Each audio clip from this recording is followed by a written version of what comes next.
السلام علیکم ورحمۃ اللہ وبرکاتہ۔ انشاءاللہ اس ویڈیو میں 14 رمضان کا وظیفہ سیکھیں گے۔ شروع کرتے ہیں۔ بعد از نماز فجر سورہ توبہ کی آخری 2 آیات 21 مرتبہ پڑھیں۔ بعد از نماز ظہر سورۃ الفاتحہ 40 مرتبہ پڑھیں۔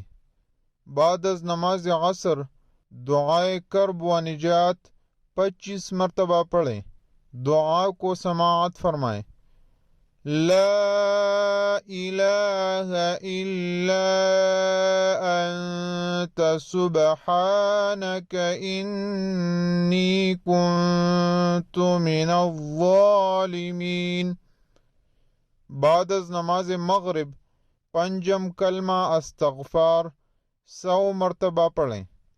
بعد از نماز عشاء 20 رکعت نفل بطور شکرانہ ادا کریں اور 11 مرتبہ سورۃ اخلاص پڑھ کر دعا کریں۔